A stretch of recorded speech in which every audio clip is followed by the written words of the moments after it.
MRTV4 ရုပ်သံလိုင်းကိုကြည့်ရှုနေတဲ့ပရိသတ်များအားလုံးပဲမင်္ဂလာပါရှင်။လောင်တို့ဒီနေ့မှလည်းမလေးရှားနိုင်ငံကိုအလဲသွားရမယ်။ဒါအတွေ့အကြုံတွေမျှဝေတဲ့အစီအစဉ်ကနေပြန်လည်ပြီးတော့ကြိုးဆိုပါရစေ။ဒီတစ်ခေါက်လောင်တို့ဆွေးနွေးမှာကြတော့အခုဆိုလို့ရှိရင်မလေးရှားနိုင်ငံကျန်းမာရေးဝန်ဆောင်မှုကတကယ်ကိုယုံကြည်စိတ်ချရတဲ့ကမ္ဘာအဆင့်မီကျန်းမာရေးဝန်ဆောင်မှုပေးနေပြီလို့သိရပါတယ်။ဒါကြောင့်မလို့မလေးရှားနိုင်ငံကျန်းမာရေးဝန်ဆောင်မှုကဘလို့အချက်တွေကြောင့်ကမ္ဘာအဆင့်မီဖြစ်နေတာလဲဆိုတာကိုဒီနေ့ဒါတကြွနားလေတဲ့ဧည့်သည်တွေနဲ့ special guest တွေနဲ့တွေ့ဆုံပြီးတော့ဆွေးနွေးမှာဖြစ်ပါတယ်ရှင်။ကျမမင်္ဂလာပါရှင်မင်္ဂလာပါဟုတ်ကဲ့ပါမလေးရှားကိုတော့ပြန်ဆောင်ကြပြီပေါ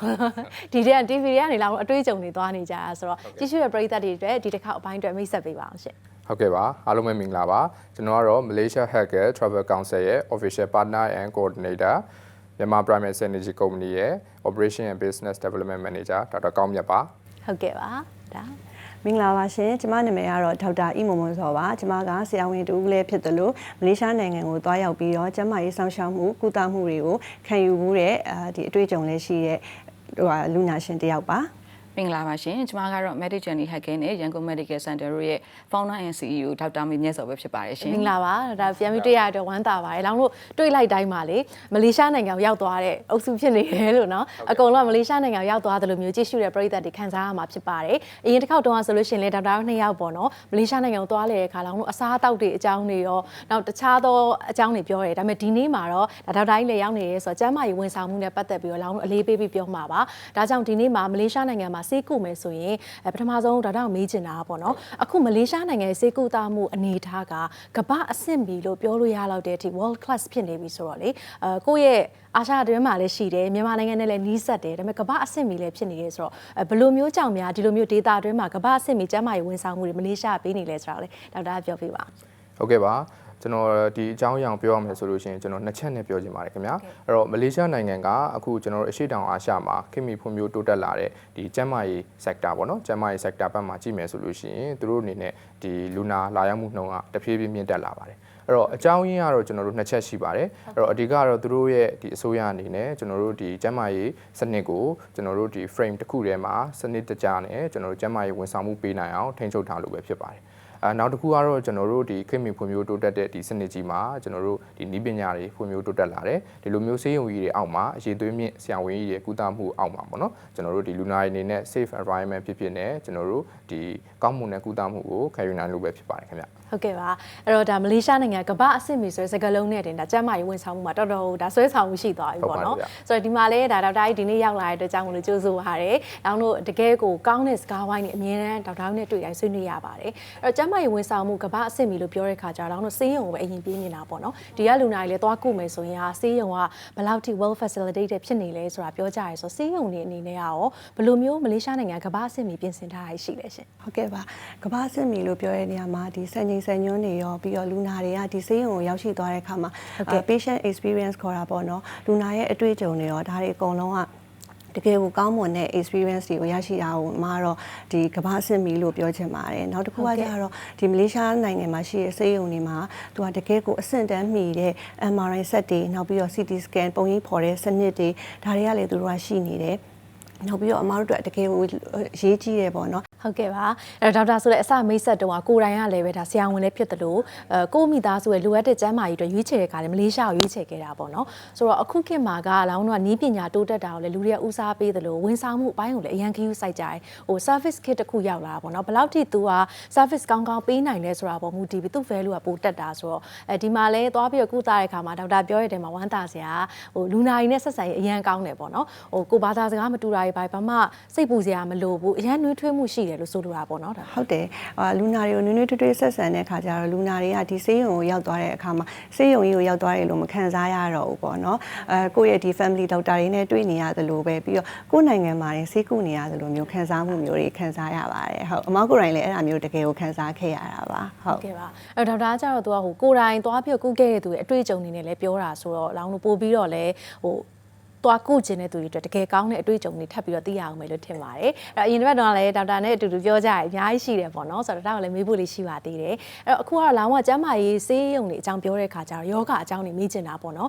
်မလေးရှားနိုင်ငံကိုသွားပြီးတော့ကုတဲ့အခါမှာဘယ်လိုယောဂတွေနဲ့သွားကုကြတာများလဲဆိုပြီးတော့လောင်းလိုက်ပြီးတော့ကြည့်တဲ့အခါမှာနှလုံးယောဂကလည်းအခန်းကဏ္ဍတစ်ခုမှာပါတယ်ဆိုတော့ဒေါက်တာရွေးပြည့်ရဲ့ထဲမှာတွေ့ရတယ်ပေါ့နော်အဲ့တော့ဒီနှလုံးနဲ့ပတ်သက်လို့လည်းပဲမွေးရပါနှလုံးရဲ့အခြေအနေရှိတယ်တချို့ကြတော့လည်းကိုအသက်အရွယ်အရာဖြတ်တန်းရင်းနဲ့ဖြစ်လာတချို့ကြလည်းမျိုးရိုးအရာဖြစ်လာအမျိုးမျိုးသောအရာတွေပေါ့နော်ဆိုတော့နှလုံးရဲ့ကုသမှုအပိုင်းနဲ့ပတ်သက်လို့ရောကမ္ဘာအဆင့်မီတဲ့မလေးရှားနိုင်ငံကျန်းမာရေးဝန်ဆောင်မှုမှာဘယ်လိုမျိုးအခြေအနေလေးရှိနေလဲပေါ့ဒါလေးလည်းဒေါက်တာပြောပြပါပြောပြပါမယ်ဘာလဲဆိုတော့အမသမီးလေးကိုယ်တိုင်ကလည်းနှလုံးကိုခွဲစိတ်ခဲ့ပူတာလေဒီမလေးရှားနိုင်ငံမှာပဲဆိုတော့အမကိုယ်တိုင်လည်းမသွားခင်ကနေပြီးတော့စုံစမ်းနဲ့လုပ်ကြည့်တဲ့အခါမှာဒီမလေးရှားနိုင်ငံမှာနှလုံးယောဂါကိုကုသတဲ့အခါမှာအင်မတန်မှကိုကျွမ်းကျင်တဲ့ပညာရှင်တွေလည်းရှိရဲဆရာဝန်တွေရှိရဲပြီးတော့ဆောစောကပြောတဲ့ဒီ system တွေကလည်းအရန်ကိုကောင်းမွန်နေပေါ့နော်တကယ်ကိုကမ္ဘာအဆင့်တန်းမှီဆိုတာကျွမ်းကျင်စွာနဲ့နှလုံးယောဂါကိုကုသနိုင်တယ်ဆိုတာကိုအမကရှာဖွေတွေ့ရှိခဲ့တယ်ဟုတ်ကဲ့ပါရှင်အဲ့တော့ဒီနှလုံးအတွက်ကလည်းတကယ်ကိုကောင်းတဲ့ကုသမှုတွေရှိရဲဆိုတော့ဒါရွေးချယ်မဲ့သူတွေရှိရဲဆိုလဲဒီအကြောင်းလေးတော်တော်လေးကိုကောင်းတဲ့ information ပါ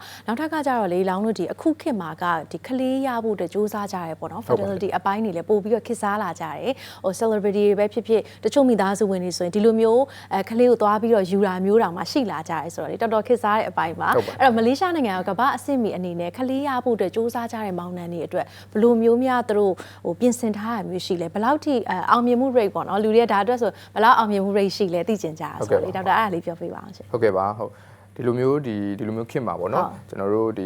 ီတာတာမီမီလေးတွေရဖို့အတွက်စူးစမ်းနေတဲ့ဒီမိဘတွေအတွက်ပေါ့နော်ဒီမိဘတွေအတွက်ဆိုလို့ရှိရင်ကျွန်တော်တို့ဒီမလေးရှားနိုင်ငံမှာပေါ့နော်ဖန်မြုံဒေသဆိုင်ရာအခုတုန်းကိုရယူနိုင်တဲ့ကျွန်တော်တို့ဒီ Alpha Center ရှိပါတယ်အဲ့တော့ဒီ Center မှာဆိုလို့ရှိရင်ကျွန်တော်တို့ဒီအောင်မြင်မှုနှုန်းကပေါ့နော်ကျွန်တော်တို့ဒီအရှိတောင်အာရှမှာ89.5%ရှိပါတယ်89.5%ရှိတယ်နော်ဟုတ်ပါတယ်ဗျဟုတ်ကဲ့အဲ့တော့ဒီရာခိုင်နှုန်းကဆိုလို့ရှိရင်ကျွန်တော်ဥရောပမှာရှင်မြန်ဆိုလို့ရှိရင်မြင်းနယ်ထဲမှာပါပါတယ်ဟုတ်ကဲ့အဲ့တော့ဟုတ်ဒီစင်တာကြီးမှာကျွန်တော်တို့ဒီဖန်မြုံဒေသနဲ့ဒါမကပေါ့နော်ကျွန်တော်တို့ဒီအမျိုးသမီးဆိုင်ရာကျွန်တော်တို့ကုတုံးဒီဟိုပါပေါ့နော်ကျန်းမာရေးပေါ့နော်အမျိုးသမီးကျန်းမာရေးဆိုင်ရာကုတုံးတွေကိုလည်းရယူနိုင်မှာဖြစ်ပါတယ်ဒါကြောင့်မလို့ကျွန်တော်တို့တာတာမီမီလေးတွေဒီရယူဖို့အတွက်စူးစမ်းနေတဲ့ဒီမိဘတွေပေါ့နော်ကာပယ်တွေအတွက်ကိုကျွန်တော်ဝမ်းသာစရာပဲဖြစ်ပါတယ်ဗျဟုတ်ပါတယ်နောက်ပြီးမလေးရှားနိုင်ငံခုနပြောသလိုကုသတဲ့ဝန်ဆောင်မှုပိုင်းနည်းပညာပိုင်းကျွမ်းကျင်မှုပိုင်းအကုန်လုံးမှာပြောစရာမရှိဘူးနောက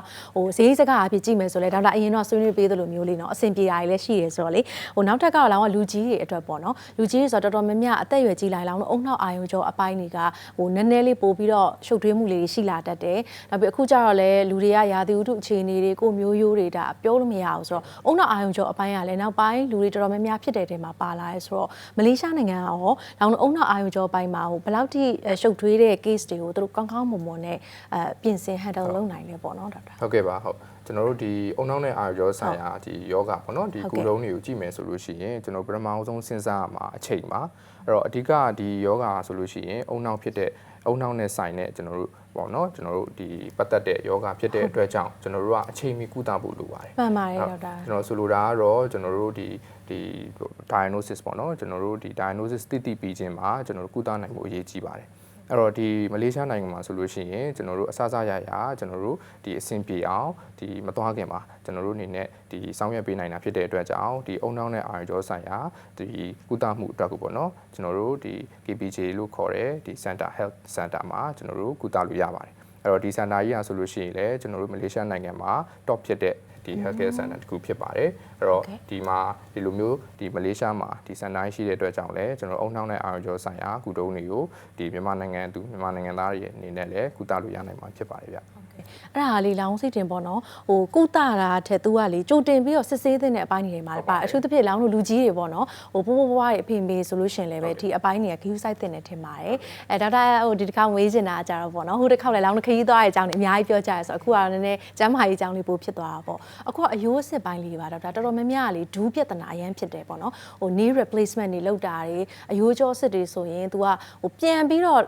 သွားလှုပ်ရှားနိုင်မယ်ဆိုတော့မျှော်လင့်ချက်နဲ့လူနာသွားတာဆိုတော့လေအဲ့ဒီအပိုင်းကမလေးရှားကနေဘယ်လိုဝန်ဆောင်မှုတွေပေးလဲပါ ဟုတ်ကဲ့မလေးရှားနိုင်ငံကဒီအယူကျော်ကုသမှုတွေမှာလည်းဟိုကမ္ဘာတစ်ဝန်းမှာတော်တော်လေးကိုနာမည်ကြီးတဲ့နိုင်ငံပေါ့နော်အမားအတွေ့အကြုံရဆိုလို့ရှိရင်ဒီအာရှနိုင်ငံတွေကလည်းမကဘူးဒီဥရောပနိုင်ငံတွေကလူနာတွေပါလာရောက်ကုသကြတယ်ပေါ့အထူးသဖြင့်တော့ခဏကလာဝင်ပြောသလိုပဲဒူကောင်းစားတို့ခွဲစိတ်ကုသခြင်းတွေတင်မဆုံရိုးခွဲစိတ်ကုသခြင်းတွေပြီးတော့ခစီယိုးဆိုင်နဲ့ဒီခွဲစိတ်ကုသခြင်းတွေပေါ့နော်နောက်ပြီးတော့အယူကန်ဆာမျိုးစုံကိုပေါ့ခွဲစိတ်ကုသခြင်းတွေမှာလည်းတော်တော်လေးကိုအောင်မြင်တဲ့နိုင်ငံတစ်နိုင်ငံဖြစ်တယ်ပေါ့နော်မလေးရှားနိုင်ငံဆေးရုံကြီးတွေကသူကခွဲစိတ်ကုသမှုတစ်ခုတည်းမဟုတ်ဘူးခွဲစိတ်ကုသပြီးတဲ့အခါမှာလည်းဒီ physiotherapy လို့ခေါ်တာပေါ့ဒီကိုခန္ဓာကျန်းမာပြန်လဲတန်ဆွမ်းရည်အတွက်လေ့ကျင့်ခန်းလုပ်တဲ့အခါမှာလည်းအခုနောက်ပေါ်နေတဲ့နည်းပညာတွေဖြစ်တဲ့ဒီစက်ရုပ်ကိုအသုံးပြုတဲ့နည်းပညာတွေနဲ့ကိုလုပ်တဲ့အတွက်ကြောင့်ဒီခွဲစိတ်ပြီးနောက်လူနာတွေကအမြန်ဆုံးကိုပြန်လဲကျန်းမာလာစေပြီးတော့ဟိုရလက်ကောင်းတွေကိုပို့ရသေးတာပေါ့နော်ဟုတ်ကဲ့ပါအားတက်စရာအားလုံးဟိုသွားပြီးတော့ပြန်ပြီးတော့သွားလာကောင်းကျင်ကြတာဆိုတော့လေနော်နောက်ထပ်ကကြောက်တော့အမျိုးသမီးတွေတော့ခုနကတော့လည်းဆရာပြောသွားတဲ့အချိန်မှာလည်းပါတယ်ဆိုအမျိုးသမီးကျန်းမာရေးနဲ့ပတ်သက်လို့ဟိုတသက် women center မျိုးရှိတာပေါ့နော်ဟုတ်ကဲ့အမျိုးသမီးကျန်းမာရေးအတွက်ဆိုလို့ရှိရင်လည်းဒီမလေးရှားနိုင်ငံကဆေးရုံကြီးတွေကဒီကိုဝင်ဆောင်မိခင်တွေရောပြီးမိရဲ့ယောဂအမျိုးမျိုးကိုရောဒီအကောင်းဆုံးကုသပေးနေရပါတော့ကိုဝင်ဆောင်မိခင်ရဲ့ကျန်းမာရေးမှာဆိုလို့ရှိရင်လည်းမိခင်ရောဒီမွေးကင်းစကလေးရောပါကုသရေးပိုင်းရောကြိုတင်ကာကွယ်ရေးပိုင်းတွေကိုပါတော်တော်လေးပြည့်ပြည့်စုံစုံနဲ့ကိုကျန်းမာရေးဆောင်ရှောက်မှုတွေပေးထားတယ်မိရဲ့ယောဂအမျိုးမျိုးဆိုလို့ရှိရင်လည်းအမျိုးသမီးတွေအသက်အရွယ်လိုက်ပေါ့နော်အသက်အရွယ်လိုက်တူးချင်းစီလိုက်ဒီဘဝတစ်လျှောက်လုံးမှာလိုအပ်တဲ့ကုသနည်းတွေကိုအကောင်းဆုံးကုသပေးနေတဲ့အတွက်ကြောင့်ဒီမလေးရှားနိုင်ငံဆေးရုံကြီးတွေကအမျိုးသမီးယောဂမှာဆိုလည်းနာမည်ကြီးတာပေါ့ဟုတ်ကဲ့ပါတော့ဘယ်ရပဲဝန်ဆောင်မှုပေးလိုက်တကယ်ကောင်းနေတာပေါ့နော်ကမ္ဘာအဆင့်ပြီပေါ့အဲ့တော့ဒေါက်တာလည်းဒီတစ်ခေါက်မေးချင်တာကြတော့လောင်တို့ဒီစီးချိုနဲ့ဟော်မုန်းပိုင်းပေါ့နော်အခုဆိုရင်ဟော်မုန်းနယ် therapy တွေအရင်ခေတ်စားလာတဲ့အချိန်လေးရောက်တယ်ဆိုတော့ဒီစီးချိုဟော်မုန်းအပိုင်းရောဘယ်လိုမျိုးကြီးစီစဉ်ထားလဲဆိုတာသိချင်ပါဟုတ်စီးချိုဆိုတော့စီးချိုယောဂဆိုတာတော့တစ်ခါဖြစ်ပြီးပြီဆိုရင်သူကတော့ဒါအမြင်ရှိနေတဲ့ယောဂမျိုးဖြစ်နေတာဆိုတော့စီးချိုယောဂကိုကုသတဲ့အခါမှာကြတော့အမတို့ကရှည်စောင့်ကြည့်ကုသတဲ့နည်းစနစ်ကိုအသုံးပြုရတာပေါ့နော်အဲ့ဒီပုံစံလေးပေါ့အဲ့တော့လူနာတွေကသူကlifestyle modification ခေါ်တာပေါ့သူတို့ရဲ့နေ့စဉ်ဘဝနေထိုင်မှုပုံစံလေးတွေကိုပြောင်းလဲပေးရတာမျိုးလေးတွေရှိတာပေါ့သူတို့ရဲ့အစားအသောက်လေးတွေပြောင်းလဲရတာမျိုးပြီးတော့သူတို့ရဲ့လေ့ကျင့်ခန်းလေးတွေလုပ်ခိုင်းရတာမျိုးပေါ့နော်အဲ့တော့လူနေမှုပုံစံလေးတွေကိုပြောင်းလဲဖို့အတွက်သူတို့ကိုပညာပေးရတာလမ်းညွှန်ပေးရတာလေးတွေရှိတယ်ဒါလူနာတွေအတွက်တကယ်ကိုအသိပညာလည်းရှိသွားမယ်သူတို့ရဲ့ယောဂကိုသူတို့ဘာသူတို့ control လဲလုပ်သွားနိုင်မယ်ပုံစံလေးပေါ့ဟုတ်ကဲ့ပါဒေါက်တာအဲ့တော့နီးပညာပိုင်းတွေအရန်ကိုစကားပြောလာတာပေါ့နော်ဘယ်လောက်ထိခင်မိလဲဒီယောဂကိုအချိန်ကြာကြီးကိုမှတိုနဲ့ဘယ်လိုထိရောက်ကုမလဲဆိုတာတွေအရေးကြီးရယ်ဆိုတော့နီးပညာပိုင်းရရောဒေါက်တာဘယ်လိုမျိုးပို့ပြီးတော့တိုးတက်လာလဲဟုတ်ကဲ့နီးပညာပိုင်းမှာဆိုလို့ရှိရင်လည်းဒီမလေးရှားနိုင်ငံကဆေးရုံကြီးတွေကဒီယောဂရှာဖွေရေးမှာလည်းဒီနောက်ဆုံးပေါ်စက်တီသုံးတယ်နောက်ဆုံးပေါ်နီးပညာတွေနဲ့ကိုယောဂတွေကိုရှာဖွေပေးတယ်ကုသရေးပိုင်းမှာဆိုလို့ရှိရင်လည်းအခုခေတ်စားနေတဲ့ robotic surgery ပေါ့ robotic surgery လို့ခေါ်တဲ့စက်ရုပ်နဲ့ခွဲတဲ့ခွဲစိတ်ကုသနည်းတွေပြီးတော့အုံနောက်နဲ့အောင်ကျော်ဆိုင်ရာအကျိတ်ပေါ့နော်ကင်ဆာအကျိတ်တွေမှာဆိုလို့ရှိရင်လည်း gamma light therapy ပေါ့ခွဲစိတ်စရာမလိုဘဲနဲ့မနာမကျင်မဲနဲ့ဒီ gamma ရောင်ခြည်သုံးကုသနည်းတွေနဲ့ပါကုသပေးရဲ့အတွက်ကြောင့်နီးပညာပိုင်းမှာလည်းတော်တော်လေးကိုတိုးတက်နေတဲ့ဆေးရုံကြီးတွေပါပဲဟုတ်ကဲ့ပါအဲ့တော့ဟိုခွဲစိတ်ရနဲပြီးတော့ကုသနိုင်တဲ့နီးပညာတွေပေါ်လာပို့ပြီးအားတက်စရာပေါ့နော်ဒေါက်တာအဲ့တော့လူတွေကယုံကြည်လို့ရွေးချယ်လိုက်တာပေါ့နော်ကိုယုံကြည်လို့ရွေးချယ်လိုက်တဲ့အရာကိုစိတ်ချရကျင်တာကတော့ဒါအားလုံးရဲ့လူလားတောင်းတတဲ့အချက်ပါပဲဒါကြောင့်လောင်းတို့ဒီနေ့မှာလည်းယုံကြည်စိတ်ချရတဲ့ကမ္ဘာအဆင့်မီမလေးရှားနိုင်ငံကျန်းမာရေးဝန်ဆောင်မှုဆွေးနွေးရဖြစ်ပါတယ်ရှင်โอเคဒါကြောင့်မလို့တကယ်ကိုယုံကြည်စိတ်ချရတဲ့ကမ္ဘာအဆင့်မီကျန်းမာရေးဝန်ဆောင်မှုပေးနေတဲ့မလေးရှားနိုင်ငံရဲ့အပိုင်းတွေတင်ဆက်ပေးသွားတာပါအဲ့တော့ဒေါက်တာလည်းဒီနေ့ယုံကြည်စိတ်ချရတဲ့ဆိုတဲ့စကားလေးလောင်းနာထဲမှာစိုးရဲနေတယ်ပေါ့နော်မလေးရှားဆိုတဲ့စကားလုံးနဲ့တွဲပြီးတော့ပေါ့ဆိုတော့ဒီအပိုင်းလေးနဲ့ပတ်သက်ပြီးတော့အမှတ်တရစကားလေးပြောခဲ့ပါအောင်ရှင်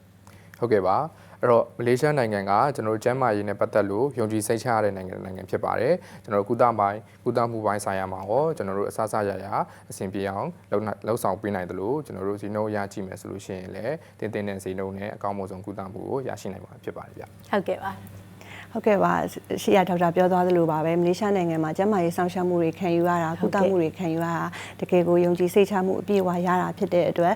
ဒီကျမတို့နိုင်ငံမှာရှိရဲ့ဟိုကျမတို့ရဲ့ဒီမြန်မာနိုင်ငံကလူတွေလည်းကိုတကယ်ကိုယုံကြည်စိတ်ချရတဲ့ကျန်းမာရေးစောင့်ရှောက်မှုတစ်ခုကိုရွေးချယ်ခြင်းနဲ့ဆိုရင်တခြားနိုင်ငံကိုသွားခြင်းနဲ့ဆိုရင်တော့မလေးရှားနိုင်ငံကိုရွေးချယ်ဖို့လည်းကျမကတော့ recommend လုပ်ပါတယ်ဟုတ်ကဲ့ပါဒေါက်တာယုံကြည်စိတ်ချမှုပိုင်းမှာဆိုရင်လည်းအထူးသဖြင့်မို့ဒီအရေးအသွေးဖြစ်ကျန်းမာရေးဆောင်ရှားမှုတွေဒီဝါရင်ဆရာဝန်ကြီးတွေကျန်းမာရေးဝန်ထမ်းတွေကနေပြီးတော့ဒီတင်တင်ညတာတဲ့ဈေးနှုန်းတွေကိုဒီကုသပေးနေတာဖြစ်တဲ့အတွက်ကြောင့်ကျမတို့လူနာတွေအတွက်ကိုဒီကုသမှုအတွက်ကိုရလက်ကောင်းတွေရရှိသေးတယ်လို့ယုံကြည်စိတ်ချမှုပိုင်းတွေကိုပါအပြည့်အဝရရှိခံစားသိမှာပဲဖြစ်ပါရဲ့ရှင်ဟ ဟုတ်ကဲ့ပါဒေါက်တာတို့အချိန်ပေးရတဲ့ကျေးဇူးအများကြီးတင်ပါတယ်ရှင်ဟုတ်ကဲ့အဲ့တော့ဒီနေ့အစီအစဉ်ကတော့လောင်းတို့အဓိကအဖြစ်မလေးရှားနိုင်ငံကျန်းမာရေးဝန်ဆောင်မှုအပိုင်းပါယုံကြည်စိတ်ချရတဲ့ကမ္ဘာအဆင့်မီကျန်းမာရေးဝန်ဆောင်မှုမလေးရှားနိုင်ငံပေးနေပြီဆိုတဲ့သတင်းကောင်းပါရင်းနဲ့လောင်းတို့နောက်တစ်ပတ်မှာဆိုလို့ရှိရင်တကယ်ကိုမလေးရှားနိုင်ငံကိုရွေးချယ်ပြီးတော့တွားရောက်ပြီးတော့စေကူတာခဲ့တဲ့သူရဲ့အတွေ့အကြုံတွေကိုပြန်လည်ပြီးတော့မျှဝေမှာဖြစ်တဲ့အတွက်နောက်တစ်ပတ်မှာလည်းဆက်လက်ပြီးတော့ကြည့်ရှုဖို့ဖိတ်ခေါ်ချင်ပါတယ်ရှင်ဒီနေ့တော့ဒီလောက်နဲ့ပဲနှုတ်ဆက်ချင်ပါတယ်